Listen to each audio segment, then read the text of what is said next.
Hello, and welcome to this video. Today we are indeed continuing the playthrough of our lovely Our Life, and we're actually starting with some moments, and lucky for you, I also have the DLC, so there will be plenty of Cove to go around, so I say let's just start with some good old shopping, let's just get right into it, right? And I'll just say, I have my tea here with me, so... Now, I'm ready to go shopping. I'm ready to go shopping with this guy. But he probably won't. Can I have him in the background somehow? He has a little, it looks like he has a little hat on now. That's great. Anyway, let's go shopping.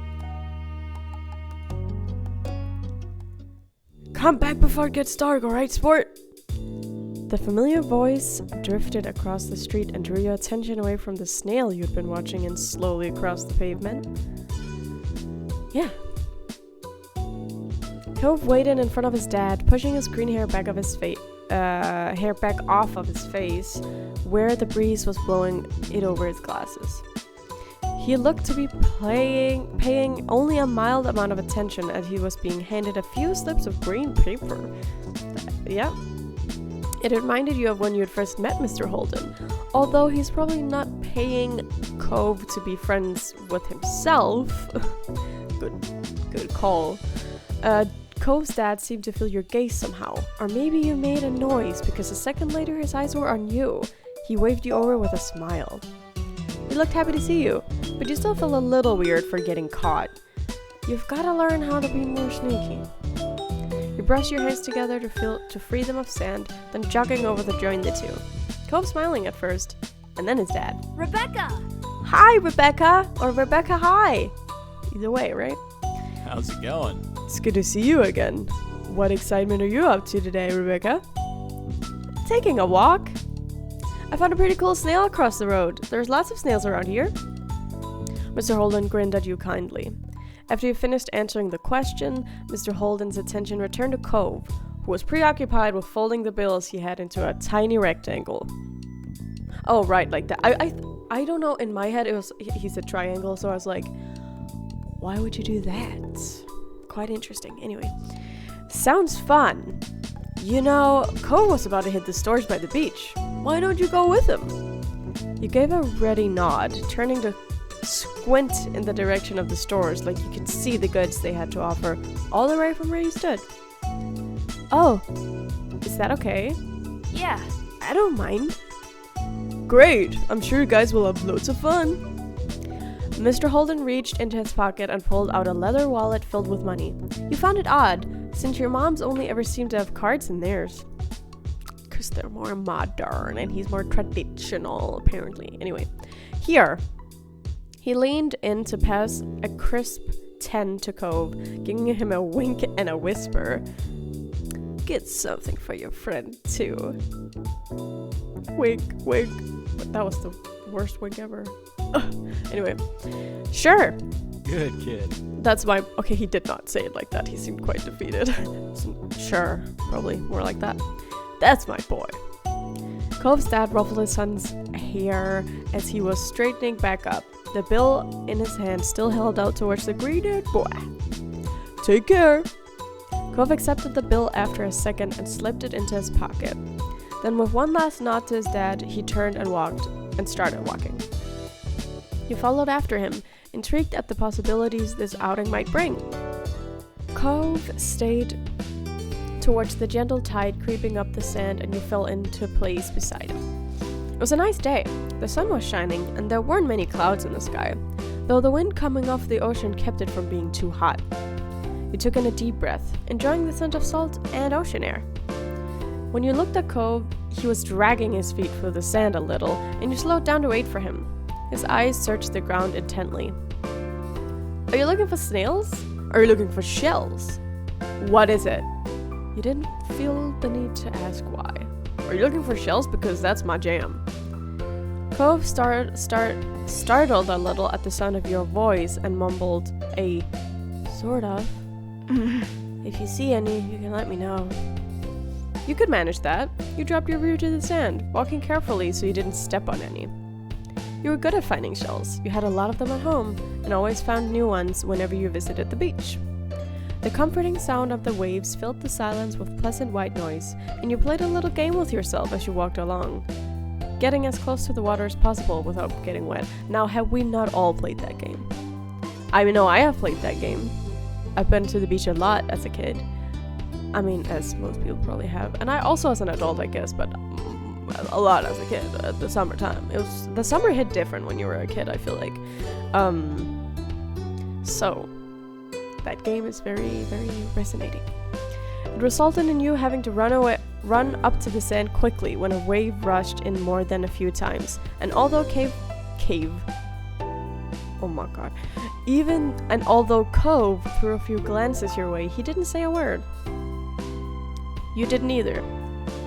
What did you want to go to the shops for? What do you usually do on the beach?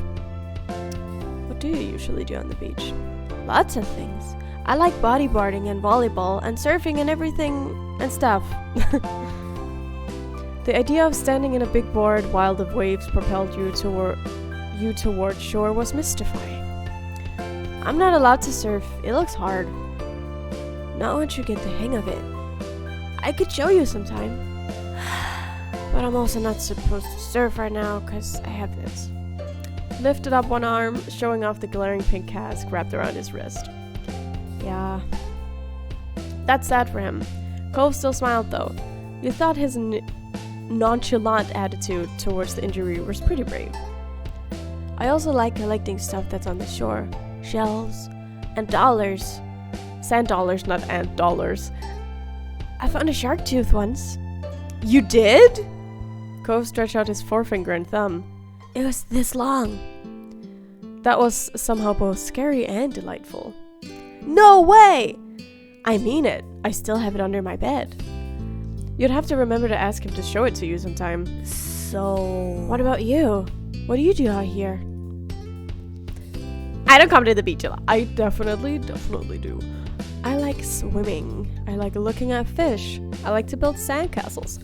Nothing. I do nothing when I never go to the beach. I don't. No. I like swimming. Always loved water. Cove's lips curled up in a small smile. Me too. It occurred to you that you hadn't been swimming in a while. There was just so much to do before school started up again, and so little time. Once you reached the shopping area, the noise level grew exponentially. No longer just waves and footsteps, but the chatter of people enjoying the lovely summer day, the call of birds trying to find bits of food left behind. They are so cute, like the sparrows and stuff. Okay. And lots of salespeople trying to get attention. You sniffed the air as you walked beside Cove. You could still smell the ocean, but there were other scents now, too. Pizza, pretzels, hot donuts. It's nice. It's not very nice. It's aight. No, it's nice. The energy surrounding the area seemed to fill you, and there was a bounce in your step as you began looking at all the familiar sights. There were so many things to do. You didn't know where to begin. You looked at Cove, hoping he was just as excited as you were. Cove was glancing from one side of the street to the other with a look on his aquamarine eyes that you couldn't quite work out. What's that? Cove pointed to a large crowd of people gathered near a few tables with large colorful umbrellas looming from their middles. You couldn't see past the adults who were blocking the way, but you knew there must be something worth seeing. Without another word, the two of you hurried over to see what all the commotion was about. Feast your eyes on the amazing Alexander! In the center of the crowd was a man with a tall hat and a funny green coat that had 3 long tails. There was a little table next to him with a cloth hanging over it that read, "The Amazing Alexander," in glittering golden script. Why tell people his name if it's already on his way? That's not Christian. Cove hummed with understanding, then turned to walk away just as the Amazing Alexander began shuffling a deck of cards. Maybe we could stay and watch.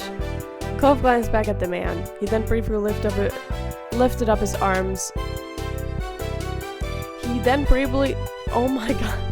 briefly lifted his arms up off his sides before returning them to place. Okay.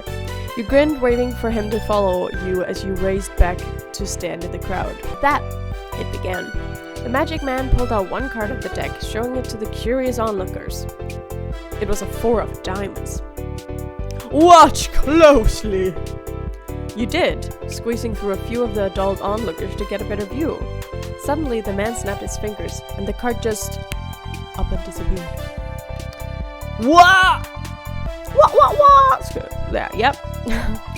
The amazing Alexander, who had earned his title, turned his head and looked directly at you. He reached out with a kind smile. What's that behind your ear? Nothing? Dobby! You backed away. Dobby! You just had to get going somewhere and you needed to find out. He smelled like popcorn and candy when he stepped closer. It was great. You felt a tug, and then he pulled the 4 of diamonds out from behind your ear. Ooh. You knew that couldn't really have come from your ear, but you still didn't get how he'd done it. There was a light applause from the crowd, and the man gave a deep bow. This is for you. The magician plucked a pair of balloons from a clump of them tied down to his table. Both were in the shape of a dolphin instead of being a normal circle. Aren't balloons more oval than circle though? Let me not say that. I have no idea. And one for your friend too. Thank you for being my assistant. Wow. Now you were really grateful he chose you. After that, he went to someone else in the crowd. Pick a card! Any card! My uncle does that every time he visits. Not the balloon. The stuff with cards. Oh man! Okay, spoiler alert, there's not gonna be Cove's uncle in this game at any point, but oh, imagine if there was. I would love to see what he looks like. Probably looks like Cliff though, so whatever. Cove's, or maybe Kira, it depends on what side of the family. Anyway, Cove spoke plainly while reaching over to take the dolphin that had been designated for him. Maybe it wasn't so special. Cove is just ruining the fun! At least you had a fun time. You wondered if Cove's whole family was magic. Yeah, I do wonder that. If so, he was lucky. The crowd started to clear some more, and you noticed to the side there was a whole rack of brightly colored kaleidoscopes. Is that not what it is? Kaleidoscopes on display. You picked up a kaleidoscope. You picked up a Rubik's Cube. You picked up a magic 8-ball. You walked past the toys. Oh, kaleidoscopes are cool though, aren't those the ones with the funny colors and just patterns that are like randomized when you twist it or whatever? Oh, these are cool! You shift your balloon string to your other hand so you could bring the mysterious tunnel to your eye. A whole palette of colors appeared right in front of you, spinning into all kinds of different shapes. Yeah, that's what it is. And you twisted the end of the tube. Cove picked up one and looked through, twisting the tube at the end. After a second, he set it back on the rack, moving to the other side of the stall. He went under the awning? I don't know if that's the word, sorry. Careful of his own floating dolphin, and you joined him. Do you have places like this in your old town? Are you having fun? I don't really like it here. He said nothing. I was gonna ask if he's having fun. He nodded, and you smiled back at him, happy to hear it. When Cove moved towards some stalls nearby, you followed beside him. Yes! Okay, they are so cute! Okay, anyway. While Cove looked at sand pails, you were drawn to a table of colorful keychains laid out on it. They were sewn in the shape of sea creatures, and there was a plaque that read, "Handmade," standing proudly in front. Now, there's only one right keychain to get, in my opinion. Let's see which one I pick. There were lots of different types. You saw a dolphin, a shark, a crab, a turtle. You picked up the dolphin, you picked up the shark, you picked up the crab, you picked up the turtle. Now.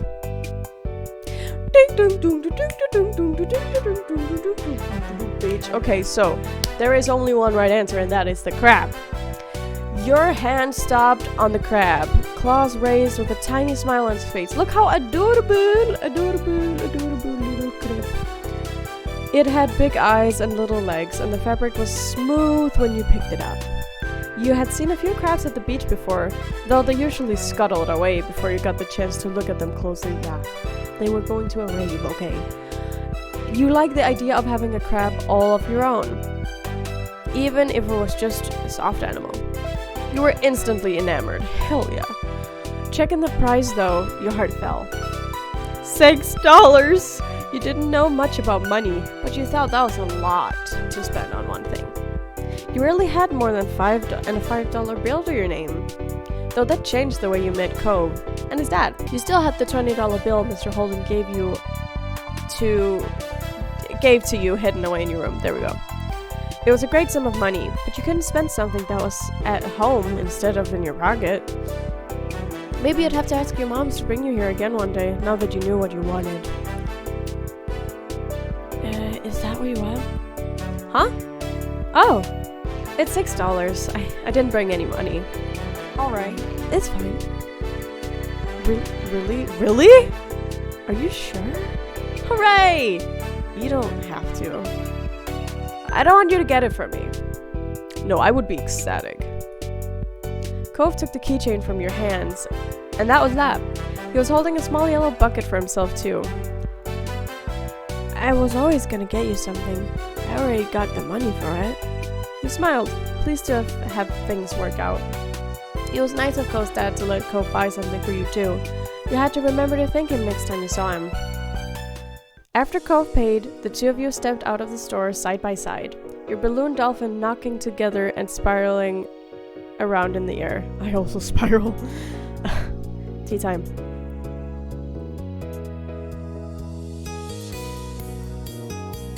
Oh, I spilled that bitch. Ah. Luckily, it's not hot anymore. Oh my god. You watched Cove hold up his new pail to his face, examining it thoroughly. Hey, Cove? Yeah? Your dad gives out money a lot, huh? Oh god, no. I really like this keychain. Never mind. I really like this keychain. Thank you. It's nice. Cove looked further down the street where different food carts were lined up. He rested his non-cast arm over his stomach, and just as he did, yours let out a light growl. You hadn't eaten since breakfast, and after all this wandering around, you were definitely ready for some lunch. Let's get some food. Yeah. You two wandered around a short while, looking at all the delicacies that were available. Everything looked delicious, and as the different smells, both sweet and salty, wafted over you, your stomach growled even louder. After passing up hot dogs, snow cones, oh man. I've only had snow cones once, I think, when I was in America in like 2014. Oh man. I know it's like literally only shaved ice, but I've always loved like slush ice and stuff like that, so whatever. Ice cream and pizza, you both agreed on pretzels. Now that wouldn't actually have been my choice when it comes to like all of these different options. Definitely not. But I mean a pretzel, have I ever had a pretzel? Oh, I'm having like a crisis. I don't know if I've ever had a pretzel. Anyway, you both agreed on pretzels.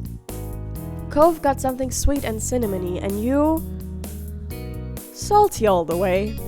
Can I just say that? Salty all the damn way. But whatever. Got a plain one. Got one with cheese. Got one with sprinkles. Got one with chocolate. Got the same. No. Got one with cheese. You licked your lips hungrily as the vendor handed your pretzel over, ready to take a big bite. It was covered in gooey, melted cheese, just the way you liked it, yes! It seemed odd to get a dessert pretzel before eating a normal meal. You found an empty table close enough to the beach that I was just distracted because Cove came closer to me. You found an empty table close enough to the beach that the grit of the sand made terrible noises when you dragged the chairs out to sit down. These balloons are gonna make it hard to eat. Cove placed his bucket on the table as he stared at his still balled up hand that was wrapped around the string. You opened your mouth to agree before an idea hit you. I know! After carefully placing your pretzel somewhere it wouldn't get sandy, you tucked the balloon dolphin out of Cove's hand and tied it in a delicate bow around his wrist. Oh. Cove bounced his arm up and down in place, testing the stability of your knot. After watching his balloon jostle around but remain attached, He smiled satisfied. Can you do it for me? He repeated the ritual. Cove struggled somewhat with the cast, restricting his fingers on one hand and a string already tangled around the other. Okay. Got it. The two of you spent oh my god. Spent a moment admiring your handiwork, both hands now free to allow easy munching on your pretzels. You bit into the doughy treat, savoring the taste on your tongue with a smile as you looked over the ocean. After a time you finished your pretzel, you were done before Cove. It was boring not having anything to do. You pulled out the string of your balloon to bring it down to your level. Then you held the dolphin in your hands, manipulating to make it look like it was jumping through the air. If you turned to face towards the beach, it almost looked like it was swimming in the waves like a real dolphin. A laugh came from your side. When you glanced back at Cove, he had left the remaining parts of his pretzel in the wrapper, and he was gripping his dolphin too. Mine's name is Merryweather. He's the prince of the dolphins. My name's Splash. They star in movies. Mine's name is Cherry. She's actually an alien. Mine's name is Sam, and they're just a regular, smecular dolphin. You sighed, thinking about how great it would be to have a pet dolphin of your own. What's yours? Cove considered this question, placing the balloon against the table and resting his arm across in contemplation. It's... Oh no. With a loud... No, I gotta do that better. With a loud... The dolphin exploded into ribbons. No! The pure shock. Oh no. For a second, all Cove did was gape in shock like you. Then his cheeks puffed up, squinting his little eyes, and you saw tears start to glisten. Rebecca, it... No! You made a joke. I would not. You offered to find Alexander. You offered to give Cove your balloon. You didn't say anything. He would be alright. Now, what would one do in this situation? I think I'd probably offer him my balloon. You looked at Cove, then up to your balloon, bobbing gently in the air above you. You can have mine. That was better than letting him cry more. Cove sniffled, glancing up at the balloon, then back at you. No, it's yours. I don't want to take it from you. It's okay, really. Cove shook his head, even though it wasn't your fault. You felt bad. Still, the offer seemed to lift Cove's spirits, and that was good. The passing of Cove's balloon was the last major event of your adventure. In the end, the two of you headed back late that afternoon. You separated on the beach, and while Cove went straight home with his brand new sand pail in his hand, you decided to sit for a while. You watched the waves and the sunset, fiddling with your new keychain. Another summer day was drawing to a close. It had been a good one, except for the sad final note. And that's shopping. I say. Are we up for another one? Are we up for grown up? Or should we go DLC route? I say let's go this way, so therefore we can have this and then the DLCs. So let's play grown up. But first, never forget to... Oh, don't look at this. Don't look at this. Okay, this is my feelings for Derek, bitch. Okay, anyway. Okay. Let's just save it right here from the yesterday one. Cool. Growing up. One sweltering.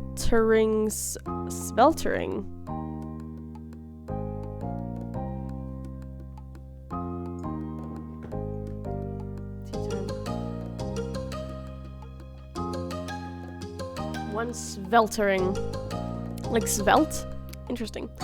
You were in your living room with Cove, listening to the sound of the birds chattering outside the window while you lay across the rug on the floor. Cove's dad had dropped him off earlier, and your moms had left the two of you alone, along with Lissy to play amongst yourselves. It had been too hot to go outside in the afternoon, at least according to Mommy. So your sister was starting to get impatient, waiting for her golf class that evening. Oh yeah, she golfs. That's cute. The three of you had trouble finding something fun to do. The beach and the playground were off limits, and you felt that it was too warm for anything like playing with your fuzzy toy animals. Then suddenly, a light came to Lizzie's big brown eyes, and her smile spread wide across her face. Ah! Having an idea gave her a new wave of energy. Since we're stuck inside, we should be adults. They don't play outdoors anyways. They're always inside and telling everybody they're too busy to play. Why? Why? Duh. I said why, and it'll be fun, duh. What do they do inside that we don't? Besides use the phone a lot. Excluding a small huff, Lizzie decided to ignore Cove. What do you think? Rebecca, what do you think? Do you want to? Cove said it. That doesn't sound fun. I bet we could come up with something else. I don't know. I want to. You do? Seriously? Yeah. Hooray! Okay, let me think. What do I want to be? Satisfied that neither you were about to bail on her, Lizzie thought over her options while you watched. After a few seconds, she clapped her hands together and beamed, apparently having settled on something without asking either of you.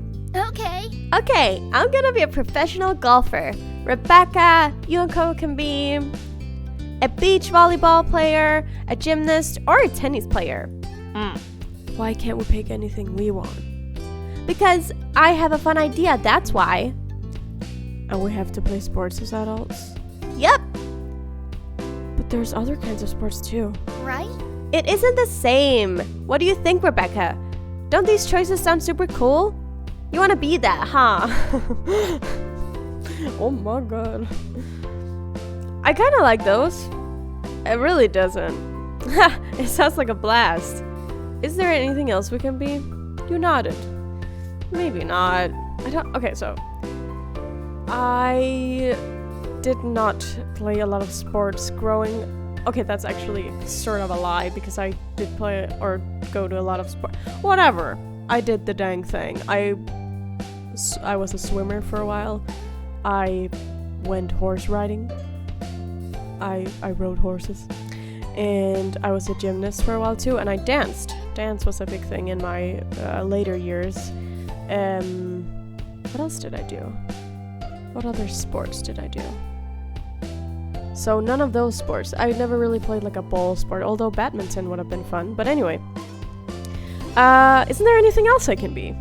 Lizzie stomped a foot on the ground. Nope! Come on, just decide already! Knowing Lizzie wouldn't let this go anytime soon, you sighed. Cove was not impressed with Lizzie's attitude, though he didn't bother talking more about it for now. You thought over the list of possibilities. Beach volleyball, gymnast, or tennis. Out of all of them, you'd prefer to play? Probably gymnast.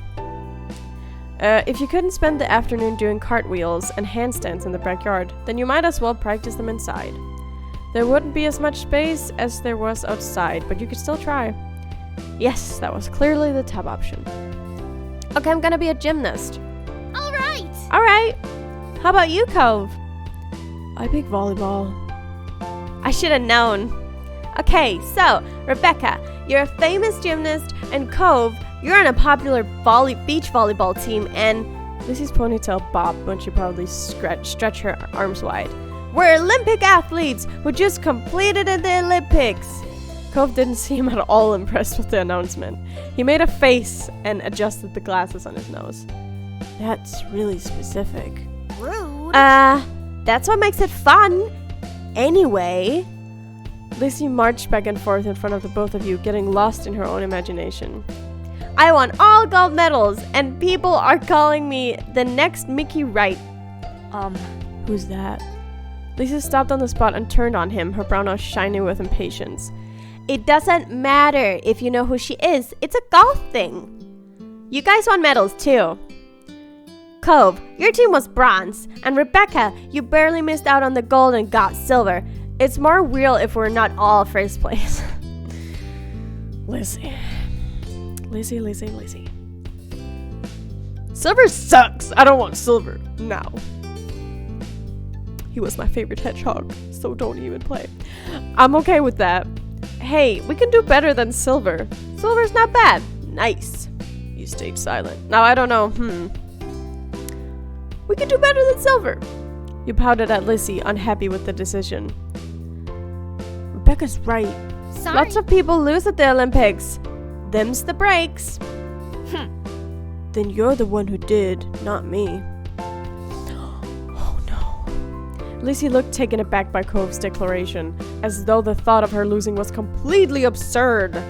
No way! It wouldn't make sense. I'm already practicing my golf game. She took a golfing stance to make her point, pretending to swing her club and hit an invisible ball. So, what kind of house do you want to live in?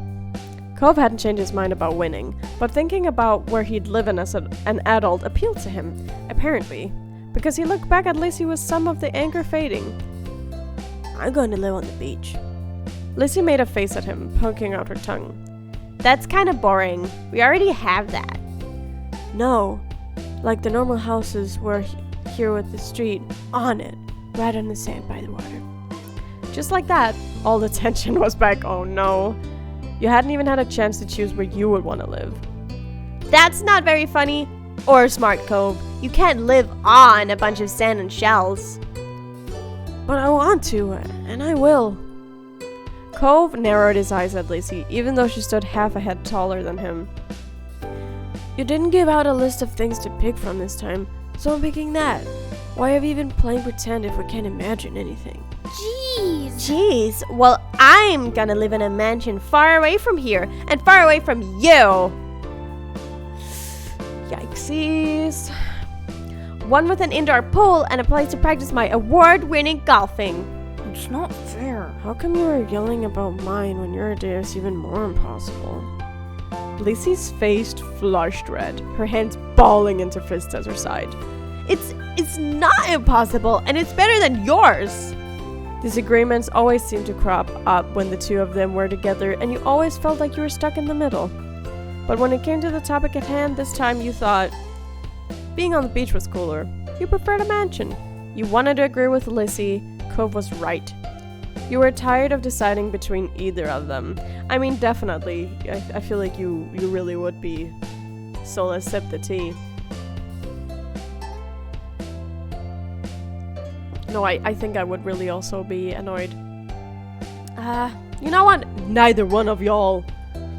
You didn't engage with their bickering and instead dreamt of your own dream house. And you weren't going to share your idea with them either. You already knew it was a good one.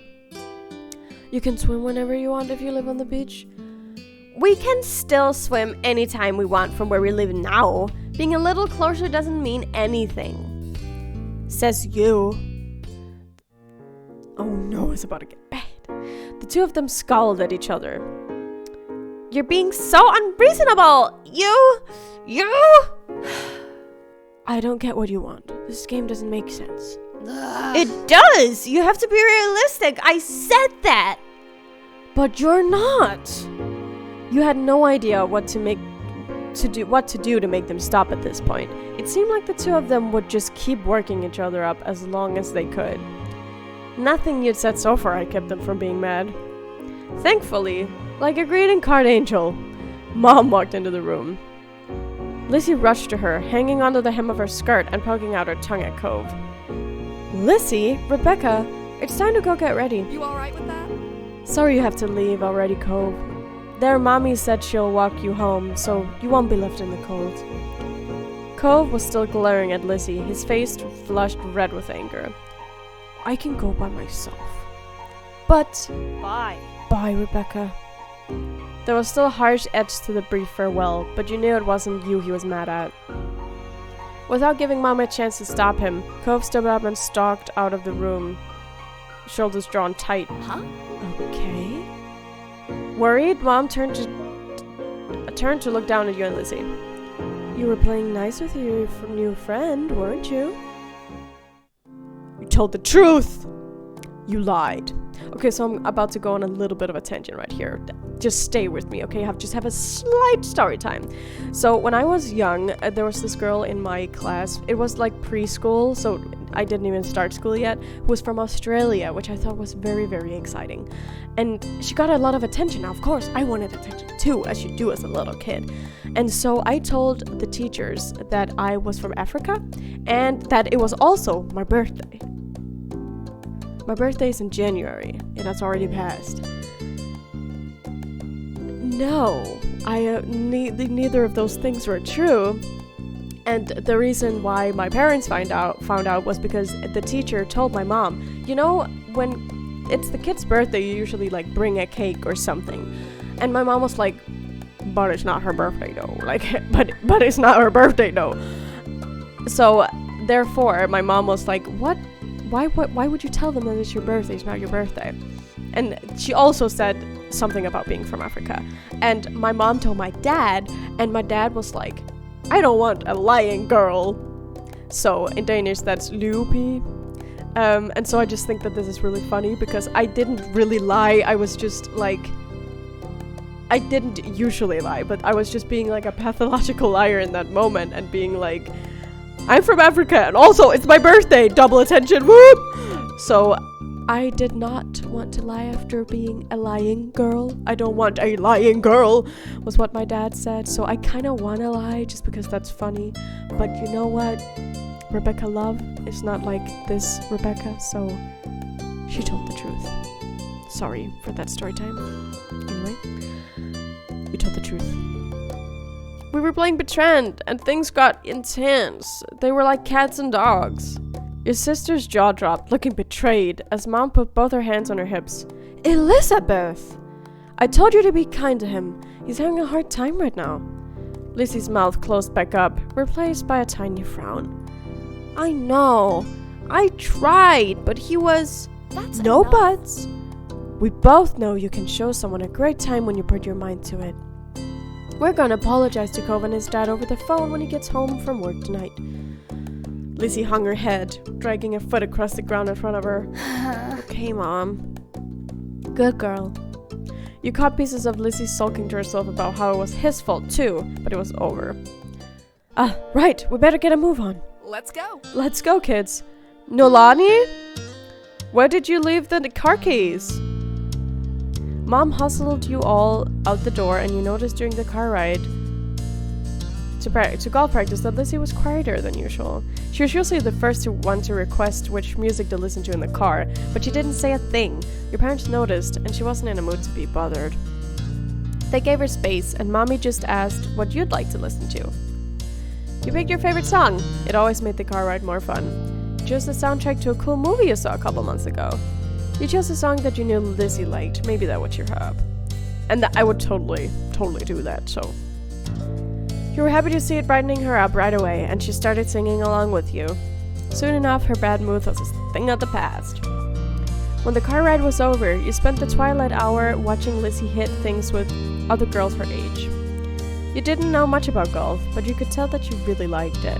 So you sat with your moms and tried to puzzle it out. It was nice sitting outside after being cooped up in the house all day, and you stretch out your legs to let the last few minutes of sun warm your skin. When the sun was finally out of sight, dipping behind the horizon, you all got ready to leave. Instead of going straight home, your mom took the family out to dinner. You went to a restaurant you had all been going to since you could remember. The whole afternoon had been a bunch of shouting, and you hadn't been able to stop, but you could kind of tell that all this helped Lizzie be less angry. The car ride home was quiet, with only the radio providing escape from silence. Lizzie had been in better spirits now, but the closer you got to your neighborhood, the more she wiggled in her seat and frowned out of the window. She knew what was coming when you all got back. Home. Clearly she was dreading it. Soon enough, Mom was turning onto your street, then reversing into the driveway. Once you cut the ignition, it was dead silent. No one spoke, only unbuckled their seatbelts and opened their doors. Lizzie was the last one out. Once everyone was inside and done taking off their shoes, she propped her hands on her hips. So, Now then, Mr. Holland's car is in his driveway. So he should be back from work. That's good news, isn't it, Elizabeth? You and Cove can hash things out before the day's gone. Lizzie didn't complain or put up a fight. She head ducked so she didn't have to meet anyone's eyes. She nodded once. Good. Let's move this into the kitchen. Mom went to the house phone, the rest of you following behind her. Oh, do you remember when you had a house phone? If you ever had a house phone. Those were the days, like, can I come over and play, please? Like, can we play? Can we make a play date, please? Anyway. The rest of you following behind her. Mommy put a gentle hand on Lizzie's shoulder as they walked side by side. You watched them from the back. This was only happening because you told Lizzie to. You told on Lizzie, oh god. You didn't regret it. You felt a little guilty, like you had betrayed your sister.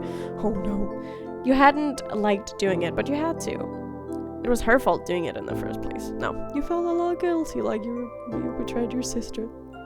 You could still remember the look on Lizzie's face. There was no doubt she felt that way about it. Oh no. You and your sister didn't always get along, but you cared about each other. This wouldn't change that, you thought. The four of you stood around the kitchen in a lopsided square. All eyes were on Lizzie. You kept your gaze on her feet. You remember the number for Cove's house, don't you, honey? Lizzie jerked her head up in another nod, sullen.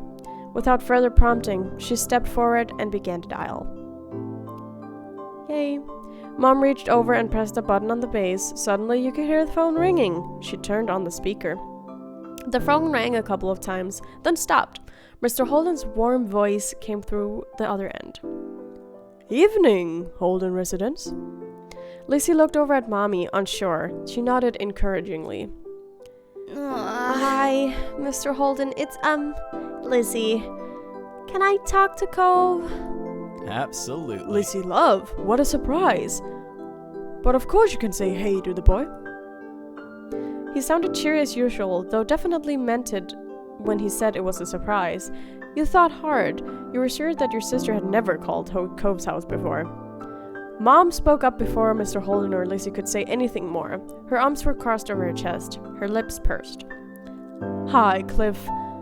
Nolani, Rebecca and I are here too. Good evening. We're sorry to bother you so late. You spoke up to say hello too. You said nothing, Nico said. No, I said hi. Hi, Mr. Holden. The gang's all here, huh? Is something the matter? His voice grew a bit concerned. Mommy was quick to reassure him. No, well, yes, but it's going to be okay. Lizzie and Cove got into a bit of a fight today. We were hoping that the two of them could talk and make up. Is this a good time for you and Cove? What? A fight? Cove didn't tell me anything about that when I came home.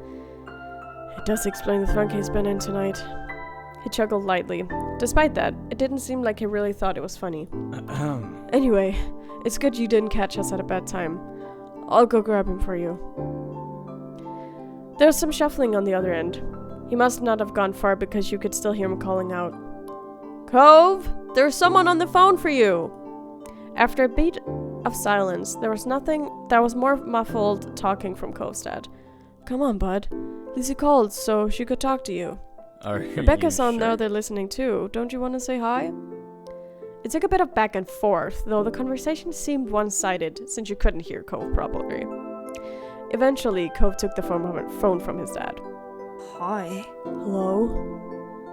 Hi, it's Lizzie. Yeah, I know. Dad told me. Cove's tone was defensive. Lizzie turned to Mom, scowling. One stern look from her, though, and Lizzie turned away. Sorry. I just called to say I'm sorry for not playing nice with you today. I won't do it again. Lizzie's eyes were downcast, her voice low. You could tell she felt uncomfortable apologizing to Cove in front of everyone. That also is a bit intense. She was still being genuine about feeling bad. Cove must have realized that too, because he sighed quietly.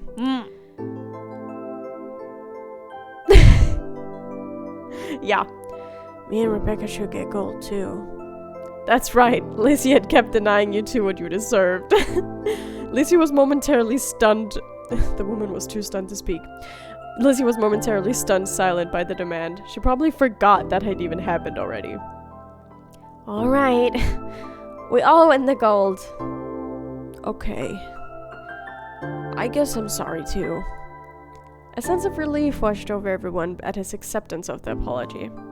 Mom uncrossed her arms, while Mommy's shoulders relaxed. Lacey's eyebrows raised up. You wondered if she thought that he'd refused her apology. Dad, can I get off the phone now? You couldn't see him, but it was obvious that Cove felt awkward about the situation. He had come off uncomfortable the entire time, really.